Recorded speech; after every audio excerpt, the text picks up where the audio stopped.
The broadcast is now starting. All attendees are in listen-only mode. Good morning, everyone. This is Benish from WSI ALM, and I'm joined by Armando Alas from our company.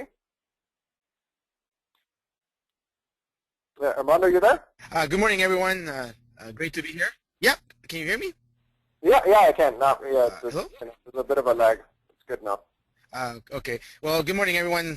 Great to be here this morning. I guess our weekly LaunchPad webinar series is back on track, and look forward to today's webinar, as well as a great week for everyone at WSI with those ICs attending E&I. We'll get a chance to meet and greet and spend some time, share ideas, and definitely look forward to that as well. But in the meantime, I guess we'll start with the webinar today.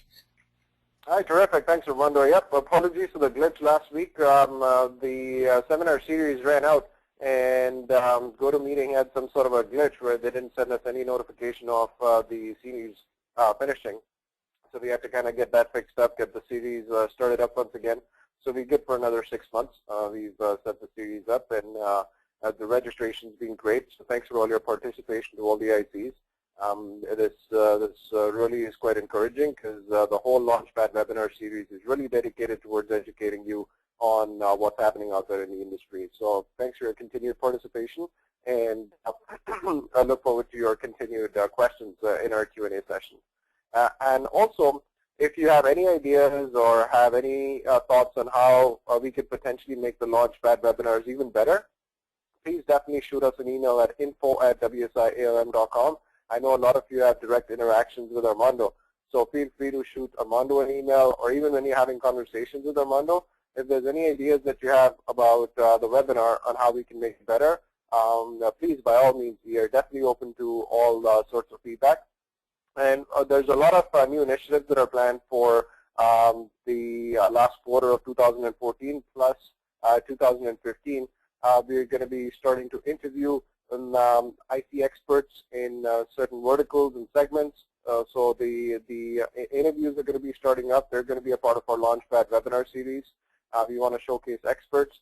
There's tons of expertise in the WSI community, and we want to basically bring that forward and share that expertise with all the ICs that participate in our LaunchPad webinar series. So I know that's one of the initiatives that is planned for Q4 and quite aggressively in 2015. Where we want to get in IC experts in certain segments and certain verticals so that they can share their expertise. Sorry to deject, Benish, but even ideas that you may have, or questions that some of your clients may pose that you believe that can be taken into greater account, as long as you give us a bit of some leeway time, let's say 3 or 4 days, and you've came across this topic that you think would be a great topic for us to discuss at the webinar, definitely give us those ideas, and we'll try to accommodate them, because the world of internet marketing or digital marketing is so expansive that sometimes we may also miss things that are important out there. So even topic ideas that you would like to discuss, that would be great. I know that sometimes we get questions in regards to conversion optimization and so on, so that way we can research for you and get you best business practices. Excellent, great. So starting out with our webinar for this week, following the standard format for the LaunchPad webinar series, we're going to start off with the latest news and articles section. There's a couple of important updates that we wanted to share with you. And then, of course, going on to a case study. So we have an exciting case study that Armando is going to be showcasing. I believe it is a foundational case study for an IC that's on a foundational plan. So Armando is going to be discussing that. And then we have, of course, the tool of the week review. So we again have another exciting tool lined up. This tool is actually a really, really popular tool. And this is the second time that we're going to be reviewing this in the LaunchPad webinar series, just because we got a lot of requests coming in from the ICs to share this tool once again. So we're going to be showcasing that. And then, of course, follow it up with a Q&A session towards the end. Any questions that you have, please feel free to put them in the chat window, and then we'll take all the questions as they get queued up at the end of the webinar. All right, so let's get started here. So our first news item of the week is to do with Google mobile ads. So very important development with mobile ads. What Google's now doing is that they've bumped one line of text away, and they've actually given ad extensions an extra line as far as mobile ads are concerned. So on the left-hand side, you can see a traditional sort of like a mobile ad for flowersforever.com. So you see that second line that said guaranteed order now was actually a line of text that they had. And now if you go on the right-hand side, and if you look at what that's been replaced with, you can see that it's actually been replaced with ad extensions. So there's two extensions that this particular ad is using, the Order Online Now and the See Offers ad extension. I'm assuming that when you click on the Order Online Now, you go to the checkout page or the product page specifically, and if you actually click on the See Offers link at the ad extension, then you'd be going to their offers page that showcases all of the offers that that particular website has. So these are this is a pretty big change because it's making mobile PPC advertising that much more effective, that much more powerful. And as we've showcased enough data in our previous LaunchPad webinars, you can see that there's definitely a shift in terms of search habits. It's definitely shifting more towards mobile as opposed to desktop.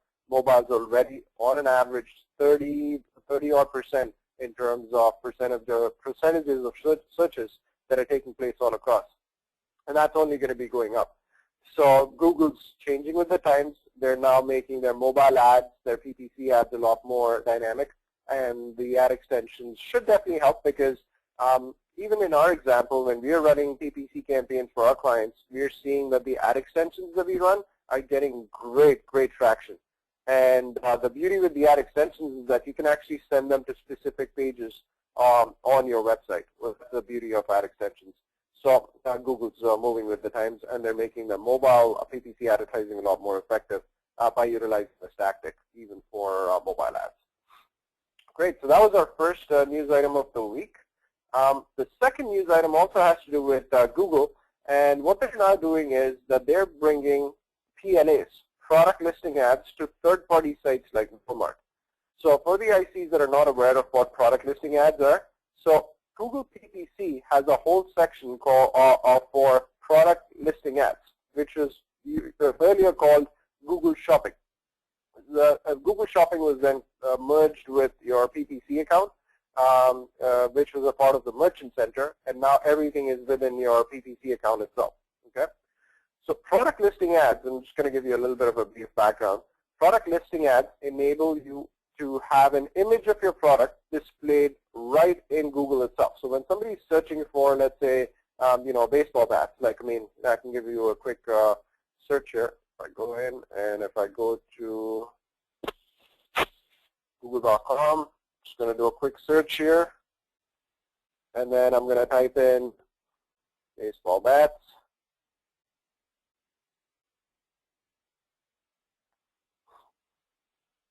Right, so these ads that are appearing on the right-hand side that you see, so as you can see, Sport Tech is dominating the PLAs for baseball bats, but you can see you have an image for the product, you have an amount associated with that product, and you have then the retailer's name that's actually selling this product.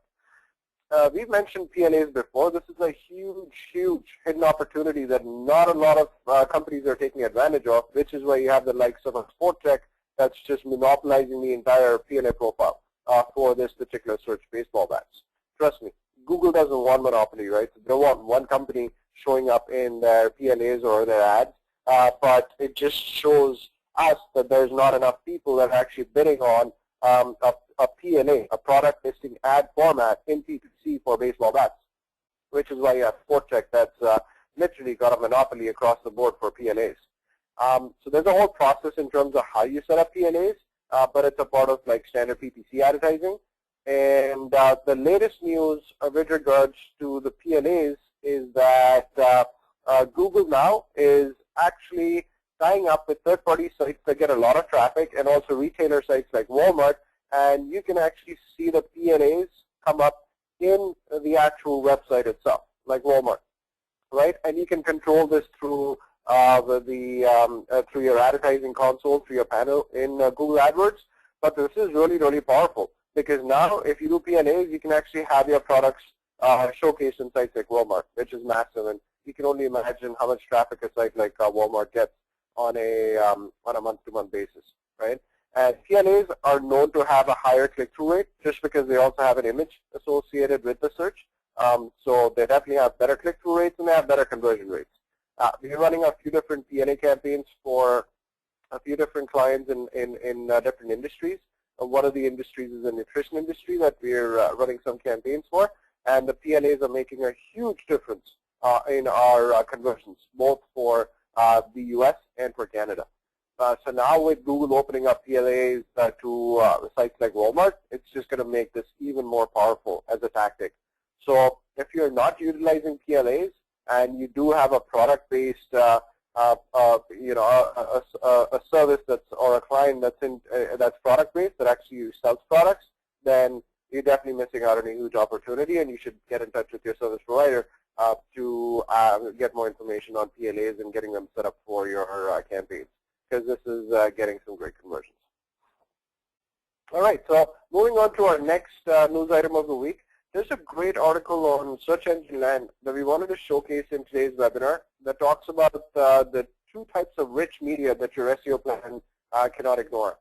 And it goes on to talk about these two types of rich media being images and videos. And then it also talks about the best practices to optimize your images, right? So great read. I'm not going to go through the whole thing, but you can talk about it. Talks about images, statistics, what positions they're appearing in, how much of a focus Google's actually giving to images, how much of traffic they're getting. And then it talks about the 6 standardized image optimization tips to incorporate as far as your SEO campaigns are concerned. The first one is image content strategy. So where do you want to get images from? Do you want to get it from stock photography? Do you want to have some original images? Talks about that. Talks about the quality of your images. That also makes a difference in terms of what prominence Google gives your images. Talks about image description, alternate text, and then there's, of course, an image descriptor where you can actually describe the image as well. So it talks about that. The size of the image sitemap. They also talk about considering image sitemaps to further help Google search engine discover the images on your website. Now, if you have a lot of images, you can consider image sitemaps. But if you have like 4 or 5 images on a website, it doesn't make a lot of sense. But for sure, if you have a lot of images on your website, and especially if you have a product-based website or an e-commerce website, then image sitemaps is definitely something to consider. And then, of course, you have your schema image markup that can tell Google more about what your image is all about. So the article references images, and then the second rich media that the article references is all about videos. It talks about, there's this great statistic that you can see on my screen right now in terms of points of influence on the path to purpose. And you can see that YouTube ranks pretty high in terms of the path to purpose for visitors. And the 3 types of videos that are very influential on YouTube include how-to videos, product visualizations, or product demos, and of course the whole entertainment aspect associated with YouTube, right? So this should again be incorporated in a strategy with your client in terms of probably incorporating some how-to videos, even product guides, product demos, and showcasing that on YouTube, because remember, you can also do some paid advertising even on YouTube, or even organically get your videos ranking high, get your videos ranking up. Just to give you an example, if I go to youtube.com right now, and I'm going to type in the keyword adaptive SEO, let's see who's ranking here. So these 2 are paid ads, and then we have actually Richard. No, that's an organic. So these 2 are paid ads, and then you have adaptive SEO by Richard Wagstaff. That's ranking number 1, and then we have a couple of our videos that are ranking 2 and 3. So you got our intro video on adaptive SEO, and then you got our explainer video that we've done on adaptive SEO. If you haven't taken a look at it, I really suggest you taking a look at it. And if you want a personalized version of this video, please contact Armando. We have some specials going on right now where we can personalize the adaptive SEO video for you. So definitely get in touch with Armando on this.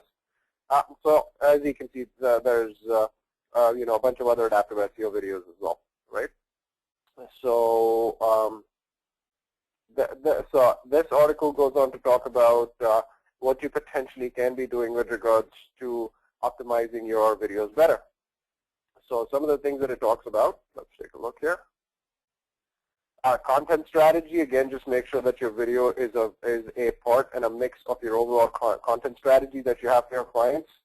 Definitely optimize your video. There's a whole bunch of different ways that you can optimize your video, whether it's utilizing the title of the video, the description of the video, associating it with the right tags so that it appears high in the search results, just like the adaptive SEO example that I gave you. And if you can get your client's video to rank high for a highly searched keyword in YouTube, imagine the amount of traffic that you can really generate and the traction that you can get for your clients' campaigns. Now, again, consider a video sitemap if you have a lot of videos that are associated with your website, and then, of course, schema markup for the videos. The author also has an interesting comment on the length of the video. It's all about creating a greater user experience, and it talks about creating shorter videos. Shorter always better. Data suggests that the viewer really drops off after 30 seconds and degrades from there if your videos are longer. So the length of the video is very important. Keep it succinct. Keep it very specific to the subject matter, and preferably 30 seconds or under, so as to get the visitor's attention, and then show them the call to action that you want to display. As a matter of fact, the call to action can be displayed throughout the entire 30-second length of the video. Great, so very useful article, something that you should definitely be incorporating in the SEO campaigns, and also sharing the importance of this with your clients. So the other news item was Twitter getting into e-commerce. That was a big news. Some of the, excuse me, I got a sore throat here, bit of a cold. So you have Twitter now getting into e-commerce, and for some of the advertisers in the U.S., they've tied up with very specific Twitter profiles, and they're testing this out. But for certain profiles, you'll start seeing that there's a little buy now icon that's actually started appearing in Twitter feeds.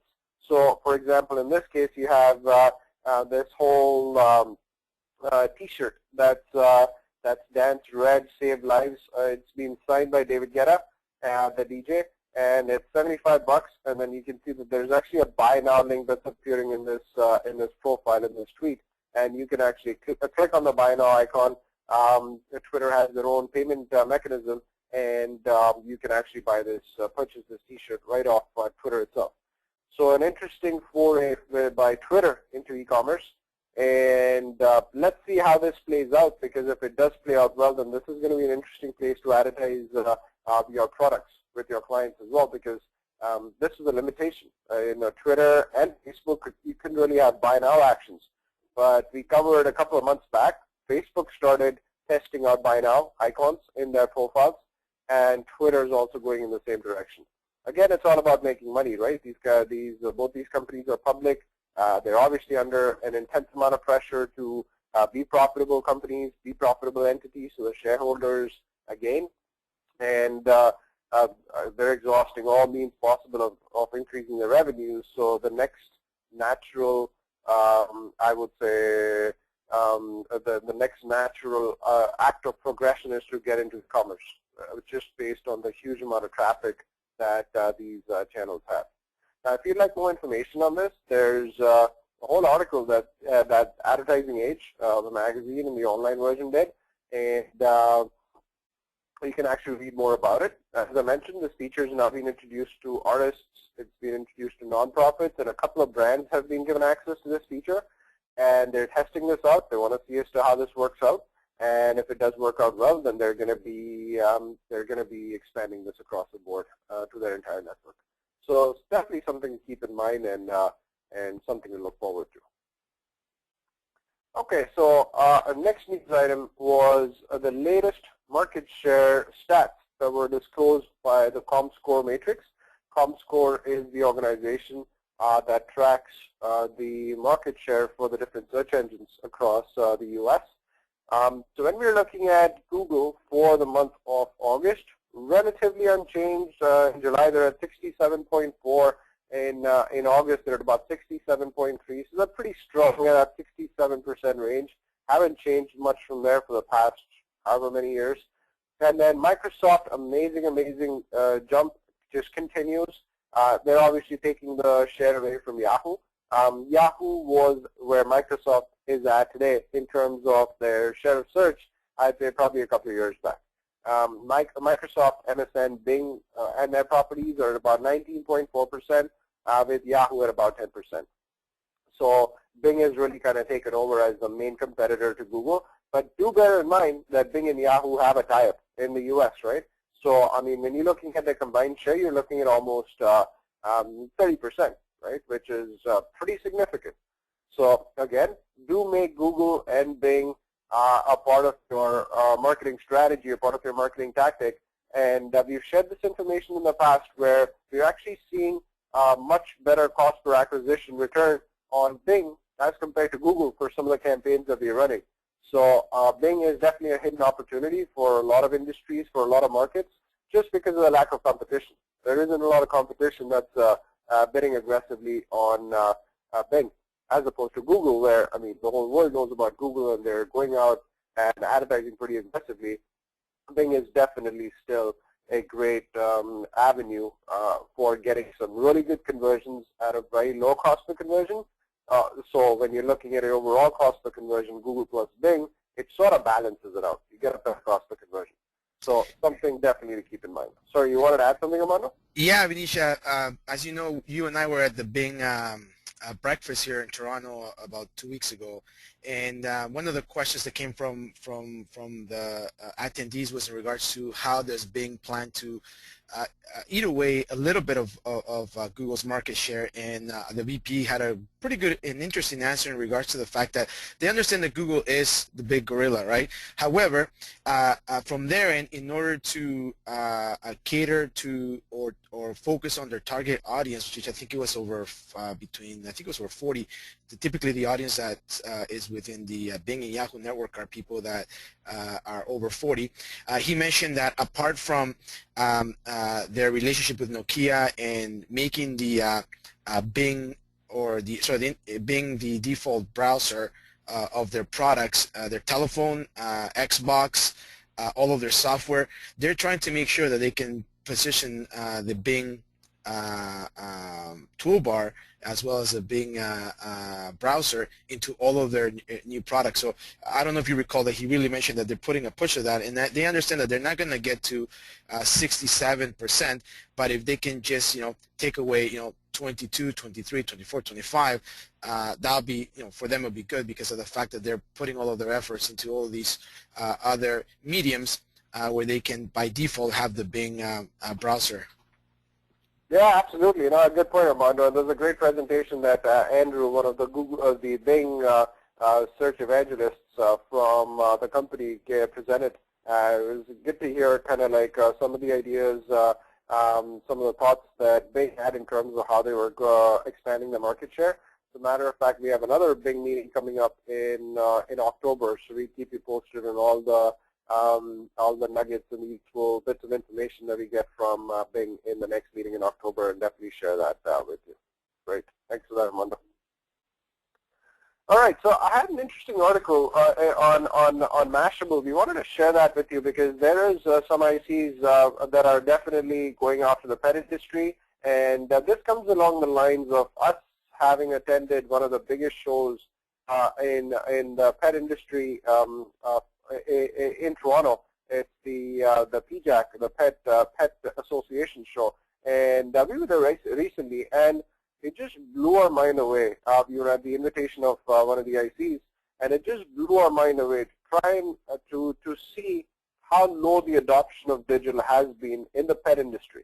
And this is just to kind of give you an example for all the ICs on in our webinar right now, so as to seek out opportunities, and not probably assume that everything's tapped out.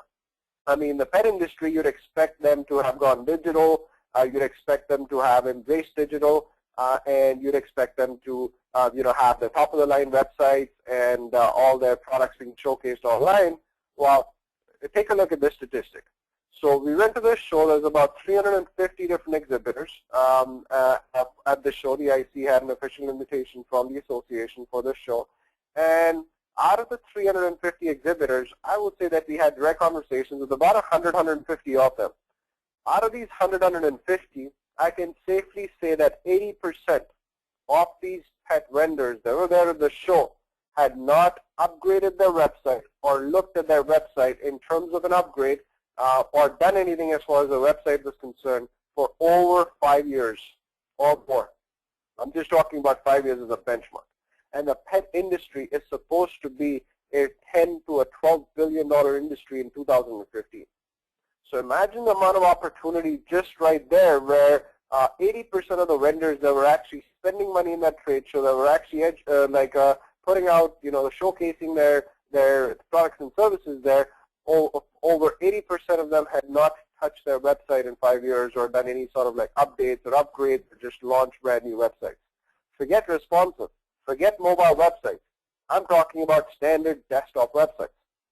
So sometimes we assume that there's little opportunity, but we just have to go out there. We have to get out of our comfort zone and explore, discover industries that are just waiting, that are just ripe for discovery and actually adopting digital in a way that some of the other industries have adopted digital.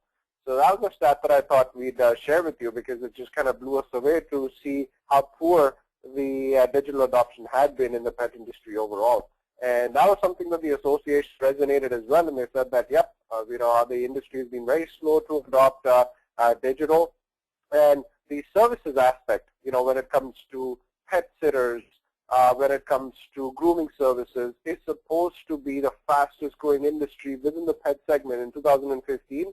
And the services segment alone, as I mentioned, like pet sitters, groomers, mobile pet sitters, that industry in itself is supposed to be close to $5 billion in 2015. It's one of the fastest growing industries across the board when you compare different industry segments. So here's a really interesting article that we thought we'd reference where Mashable talks about 4 interesting ways that the pet industry has gone digital. And this is actually produced in sync with HubSpot. Mashable and HubSpot have tied up, and they're putting out some really good content on Mashable. I suggest you take a look at that. So some of the ways in which the pet industry is now adopting digital is, they have definitely started to adopt the subscription model. So looking at sites like Netflix, a lot of the companies in the pet industry have now taken a cue from subscription, and they're basically offering subscriber-based models, right? Whether it's a matter of replenishing your pet supplies, your pet food, a lot of that is now subscription-based. Brands are finally going social in the pet industry. There's a really good couple of examples here that you can utilize. If you have a pet client that you want to pitch to, then this is a great article to showcase and show them as to some of the things that the competitors, the competition is actually doing out there. Mashable also talks about another aspect, which is high-tech pet care. So as you can see, there's a whole movement for electronic health records, even for us. So the veterinarians are taking a cue from how our records are changing to electronic health records, and they're trying to do the same thing for the pets, right? And then, of course, the app industry is now starting to come of age in the pet industry, and there's a few different apps that are out there for the pet industry that you can definitely take advantage of, right? So a really interesting article, and again, this is great so as to open your eyes. If you have a client in the pet industry or a prospect in the pet industry, showcase some of these things that are being done by some of the leading adopters of digital marketing or digital for the pet industry, and then use this as an example. But we just thought we'd share this just to show you that there is still industries and areas that are not as digital, and there's a huge opportunity for somebody to go in there and become that pioneer or sort of like that thought leader in this segment, in this vertical, and then grab all of that business. So a great article there to share with everybody. Oh, and just a reminder for the ICs that are attending the Global Convention in Boca, we're going to be there from Thursday to Sunday. We also have a booth. We'll be exhibiting over there. So if you want to have meetings with us, please definitely link up with Armando. We're going to have myself. We're going to have Armando. We're going to have another team member, Amalia. So the three of us are going to be representing WSI ALM at the convention. Please get a hold of any one of us and have a conversation. And for whatever reason, if you're not attending the global convention, no worries. We're actually going to be attending a lot of the sessions at the convention. We'll be taking a lot of detailed notes. And what we want to do is that our LaunchPad webinar for next week and Tuesday, we want it to be a convention special so we can actually cover a lot of the gold nuggets that we took away from a lot of the sessions and then share that with some of you that were not able to attend the convention for whatever reason. So we have a special webinar that's planned for next week that's going to be focusing on the convention itself. Great. Do you want to add something to that, Armando? No, definitely. If you want to spend 15, 20 minutes with us and just discuss some of the ideas that you would like us to assist you in your business for the rest of 2014, but planning out 2015, definitely let us know, how we can better assist you. So if you, just drop myself an email, we can definitely set some time to the ICs attending in regards to speaking to you, spending some time evaluating how we can strengthen our relationship and be a better supplier. Fantastic. So Armando, you're next. So I believe we have a pretty good case study on a foundation SEO campaign. So over to you. You know what? This is the, remember I sent you, this is the one from the week before. I had sent you the other one, the edwinstipe.com. Oops, my bad. Let's see if we can actually get this fixed up. Give me one sec. Yeah, no problem.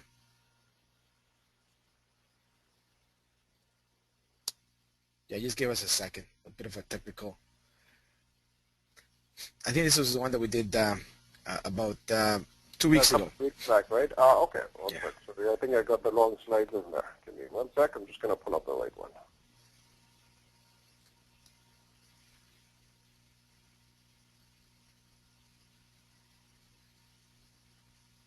Well, while Vinish gets this going along, today we're going to talk about a company called EdwinStype.com from one of our ICs in New Jersey, and basically they're a plumbing, heating, and air conditioning repair installation services in New Jersey.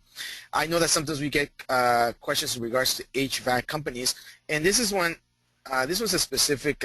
It's a very unique case scenario in the sense that when we took on this project, there were a number of challenges that the company was facing or their website was facing, and we had to take a two-step approach before we even started focusing on SEO ongoing activities.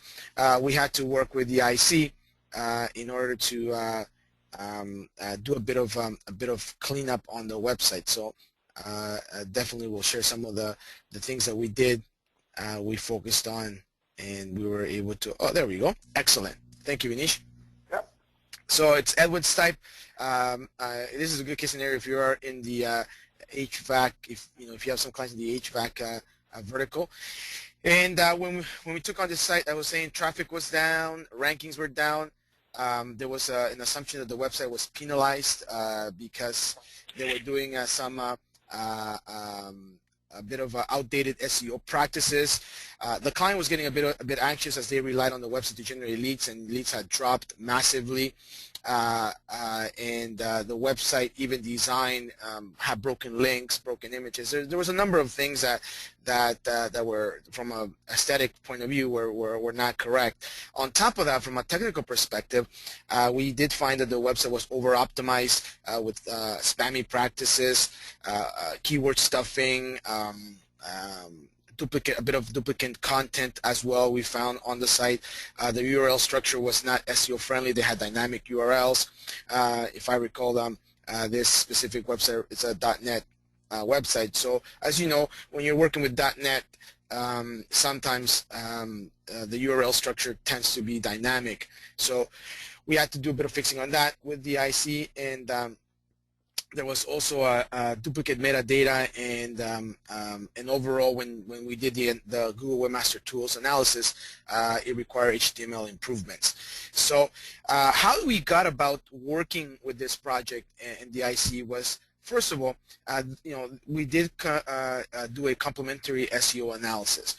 So apart from our competitive analysis that we do, our competitive SEO analysis that we do for ICs at ALM, we also have a complementary SEO analysis. It is top level, where our team looks at the website's Google Analytics results and Google Webmaster Tools, and our goal is to really identify, what is the health state, or what condition is that website on, and that happens even before you take on the client. So that way you're not inheriting a website with a lot of issues, and you don't want to be in a situation where after you've signed the contract with the client, you start finding out that there's skeletons in the closet with that website and there's major issues, and the last thing you want to do is go back to the client and ask for more money. So if you have a prospect and you kind of have a sense that maybe that site should just be given a preliminary top level view audit. Again, it's top level, it's not in depth. We look at their GA and Google Webmaster Tools to identify critical issues. So in this case, this is where in reviewing their Webmaster Tools, we did find all these issues that the website was having, and these spammy practices that were deployed on the site needed cleanup. So that was the first part of this project. And we had to obviously work with the IC and the client to make sure that they had the confidence that we were going in the right direction. Because the beautiful part, well, the lucky part, or the fortunate part about this case study is that even though the site wasn't in good shape, really had some very negative spammy practices, the site wasn't penalized, so they got off the hook. So the first thing that we needed to do was clean it up right away, because if we didn't, they ran the chance that the opportunity they were going to get flagged by Google and penalized. So we did that. After we kind of went over that part of the project during the setup, we also obviously took on the SEO package, the foundational SEO package, traditional SEO, and we did some on-page and off-page review setup, and we began the ongoing process. So that takes care of technical setup of the website. We also did content writing as well, on-page optimization, so all those good things that come with our standard SEO packages. Then one of the other things that's very important is that we kept having monthly review meetings with the IC, and the IC had their meetings with the client to keep the client abreast of what was happening. Okay, and that's very important. And I know that I keep coming back to the fact that you should be having meetings with your clients on a monthly basis, having them made aware of what's going on with the site, because you want to be that advisor, you want to be that consultant that's always providing that added value. So this worked to our advantage, because we kept the client very happy and or at least notified of what was going on. So if you go to the next, please, Vinish, if you just click on the next slide. This is the process. This is a snapshot of what happened in the last 6 months. And basically, if you look at this, let's start with some of the general results. When you were able to measure 6 months, so from March 1st till 2014 till August, and the 6 months previous to that, so that was the timeline. Our overall organic increased by 14%. Now you have to realize that this is after we completed the cleanup. So it was a great lift of traffic that they got organically, right? And also overall user experience increased by 17%. Previous to that, the site's traffic, both direct and organic, were going down. It was pretty much it was all negative numbers, and that's why the IC approached us. And when you look at what we did, and I'm going to go to the rankings in a couple of seconds, but when you look at in the 6 months, these are the things that we did. We cleaned up the meta tags for the website. We also changed the homepage URL. As a matter of fact, the homepage URL had a very strange extension, so URL extension. So we had to kind of change that. We focused on building quality and optimized articles and press releases to the website, which were added to the blog. Very important content marketing. And also on some of the pages where they had duplicate content, we actually focused on creating some good quality content for them. And the goal was to improve their overall quality and search engine authority of the website. So here you have some, if you look at the graph at the bottom there, you have some actual real numbers where you see that even Google Organic was lifted itself by 4%. Now the 13.93% that I'm talking at the top is actually when you add all of the different organic sources, right? So Google, Yahoo, and Bing. So based on the fact that we did have some time that they needed the website to clean up, it took Google about probably about 30 to 60 days before it started improving the rankings. And you can actually see it here on the right hand side when you look at some of the geo targets. There were 4 geo targets. For the purpose of this exercise, I just chose 3 of them. But you can tell that Stewartsville, all of the green ones highlighted, you can see that there was improvement where before when we started for the keyword plumber, Stewartsville, they were at 31 spot. Now we have them very close to first page in month 6. And also HVAC contractor, they were at the end of the second page, now in the first page. You're also looking at the second city, which is Phillipsburg, where they were at 39. We're kind of bringing them to 21. And also when you look at HVAC contractor Phillipsburg, they were 31. We're now on top 10 place and organically. I also showed some of the improvements in the Google Places. Now I did want to share, for example, and we do get that question time to time from ICs when we're working on their accounts. How come all of my, how come some of my keywords organically are improving, but my Google Places are not improving as fast as organically? And in reality, sometimes it's really up to Google. I mean, we definitely implement the right or best business practices for Google Places, but sometimes, you know what, Google will prefer to rank your organic or your Google Places or vice versa. So that sometimes happens. That's question number 1.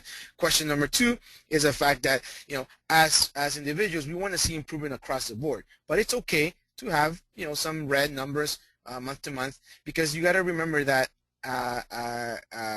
on a monthly basis, you're focusing on a specific number of keywords. There's no way that you can focus on all the keywords at once.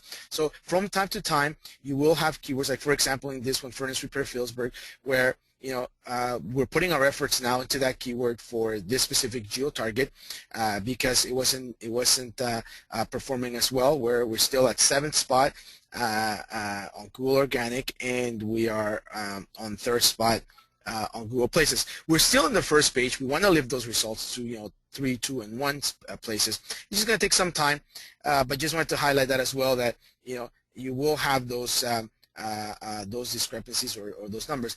The matter of fact is that you work with the production, the SEO team, to make sure that you tackle those underperforming keywords, and you kind of put the efforts there in the next month. Okay, so as you can see overall, with a website that wasn't performing very well, a lot of cleanup needed to be done. Traffic was going down, rankings were going down. You can see now that it's there. Okay, and that we're now getting some positive results. And the next 6 months, our goal is to continue improving on this and focus on lifting some of these results to top 10 ranking at least, or try to get them on the first page, and also in both Google Organic and Google Places. So this is the case study for Edwin Stipe. If you do have a client or a prospect in the HVAC industry or vertical, this will be a great case study to share with them. Vinish? Great, thanks, Armando. That was definitely good. And I know that the HVAC industry is a pretty lucrative industry for a lot of the ICs. Some of the ICs in the Midwest, this is their bread and butter. So a pretty big industry over here in Canada, as well as some of the other parts of the U.S. as well. But I know it's really big in the Midwest. So if you have any Midwest ICs that are study for a foundational SEO SEO campaign to be incorporated on a website. Great, thanks for that, Armando. That was terrific. Yeah.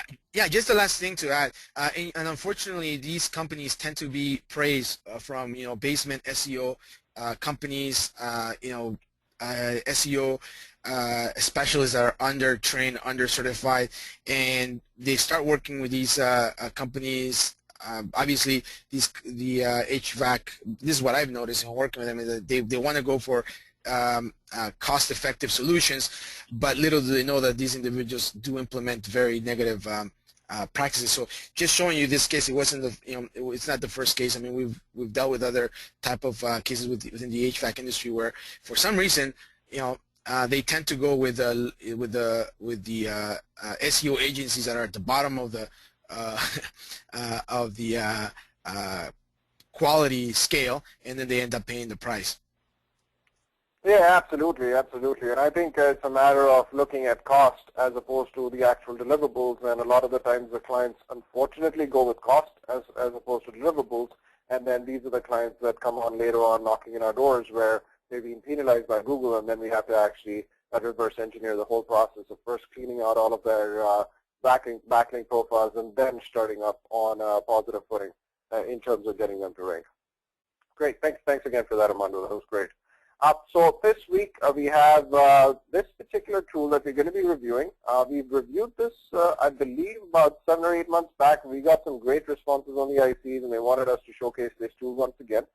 It's a tool that's called Built With. And what this tool basically does is that it gives you a lot of good insight into a website in terms of a whole bunch of different features and aspects that you wouldn't necessarily have information on, or you'd need to be a programmer or a coder so as to decipher what this website's all about. This is great information to have, especially when you're going in for a prospect meeting. So you can actually scan the website with Built With. It's a free tool, and you can incorporate a lot of this information and knowledge that you get into your IDAs and give this feedback to the client or the prospect. So the prospect's already impressed, saying, wow, how do you come to know about this? How do you come to know about that? So it just kind of puts you in a really positive footing. It's a great competitor analysis tool because you can actually look at the client's competitors and see some of the tactics or tools that they're utilizing on their website, and you can then showcase to your client saying, look, your competitor is doing A/B testing. Here's the software that they're using. Oh, what about you? That's where your competitors are. So this is a really cool tool to get some preliminary information about a website. You don't need the login. You don't need their analytics access. All you need is to just type in the URL. So let's give you a quick little demo over here for this tool. Okay, so the site is builtwith.com, and we can look at any website. So let's take a look at QuickSprout. That's Neil Patel's website. I know he does a lot of testing, marketing testing. So let's take a look at his website. So you type in the URL, quicksprout.com, right? And then all you're going to do is just hit look up. Really, really quick tool. Runs pretty quickly. So here you go. Gives you a sort of an information. So last updated on the 23rd of September, we know of 51 active technologies on this page, and 50 technologies are actually removed from QuickSprout since the 11th of September. So you can actually see a past report for this particular website. So the web server, this is the kind of a web server that they're using. They're using Nginx, and their HTTP and their email server. That's their proxy. They have SSL certificates. The QuickSprout does have a paid subscription, so that's what they're using the SSL certificate for that. Here's the SSL certificates, the specific ones that they're actually utilizing. Who is their name server provider? It's GoDaddy. So who they're utilizing as far as their name servers are concerned? It's GoDaddy DNS. Email provided by GoDaddy. Who's their hosting providers? You have they have a dedicated VPS hosting company that's specializing with Linux, so that's the platform that they're using. A lot of the times we're not sure as to what content management systems are being used on websites, and instead of asking the client, you can actually just run this yourself and impress the client with the information and confirm as to what they're using or what their competitors are using. In this case, QuickSprout is using WordPress, right? So you can see that they have WP Engine and they have WordPress that's being utilized. The framework, of course, since it's a WordPress site, is PHP, so you get this data as well. Then in terms of advertising, what are the different advertising tools that are on there on this website. So there's App Nexus, there's Perfect Audience, there's Bounce Exchange, and then there's AdRoll. And these are all the different mediums and networks that QuickSprout is utilizing so as to monetize the traffic and make money, right? Again, a great sort of an insight into what a website is doing in terms of monetizing their audience, and you can then take this information and share that with your client or your prospect and give them information. There's an analytics and tracking section, so you can actually see what sort of analytics this site's using. So there's the Facebook Domain Insights tool that QuickSprout's using, and then of course they're also utilizing Google Analytics to analyze their site traffic. In terms of JavaScript, they got a lot of JavaScript on the website, jQuery, cookies, Twitter. They're using a bit of frames, so you get all the information as far as JavaScript is concerned. Content delivery, they're using CloudFront usage. They're also using MaxCDN. These are cloud delivery networks. So that's what they're utilizing. Some of the widgets that are on the website, you get information on them as well. So there's VBPress, there's Facebook Lite, there's Quarterloo, which is for A/B testing. This is the A/B testing tool that QuickSprout is using, Quarterloo. They have a font API, WordPress plugins. They have another font widget that they're utilizing on the website. For aggregation, they're using RSS, Pingback, Real Simple Discovery. For document information, they're using their Open Graph protocol. This is for Facebook, of course. They have a canonical content tag, HTML transition, etc., etc., etc. You get the idea. So the bottom line is that there's a lot of information that you can get. You can run this for any website that's out there. You can take all of this information, which is preliminary information, and package that in your initial discussions with a client and get this information not just for themselves, but also their competitors, and showcase some hidden opportunities that you might be able to identify utilizing BuiltWith, as opposed to struggling or relying on the client for the answers, right? You can preempt a lot of these answers yourself and get a confirmation from the client. So a great tool, and the best part is that it is free, so there's no cost to utilize this and get this preliminary information. They do have a sort of like a subscription-based model where they actually give you a lot more detailed information on the websites that you're searching. These are the different packages that they have. But in terms of just their base level information, it's terrific. There's a lot of information that's pretty useful over here. Great. So that was our Tool of the Week section here. And of course, I think everybody knows about us at this stage. So let me actually jump into questions. I did see a couple of questions popping up, so let's see questions. Okay, so Daniel has a question in terms of Twitter. Do you now have Twitter in your allocation formulas? I'm not sure what the question refers to, Daniel, but are we considering Twitter as being an important medium as far as organic optimization is concerned? If you're looking at adaptive SEO, absolutely. So there is definitely a social component when it comes to adaptive SEO, and Twitter's definitely a social component there. So Daniel clarifies, you're talking about mobile and paid. It's definitely, this is the latest news right out the gate, Daniel. So they've only released the buy now feature, as we mentioned, to a few nonprofits and a couple of artists out there. So we're definitely observing this feature very closely. And as it gets rolled out to the community, we definitely want to be a part of it and take advantage of it. But right now, it's in a very controlled beta test with Twitter, and they've only released it to a couple of companies and some nonprofits. But we're definitely keeping a close watch. Now, Heidi had a couple of observations. Hey guys, I have contacts at Pet Value Corporate. They do marketing and franchises throughout the country. Terrific. So Armando, you might want to touch base with Heidi on Pet Value. And I think that's all the questions that we have for this week. Great, excellent. Thanks everybody for joining us for this session of our LaunchPad webinar series. We look forward to seeing you in our next week, where we have a special plan for the information that we got at the Global Convention that we'll be sharing with all of you. So do definitely join us for our session next week, Tuesday, 11 a.m. Thanks from myself and Armando. Take care. Take care. Bye-bye.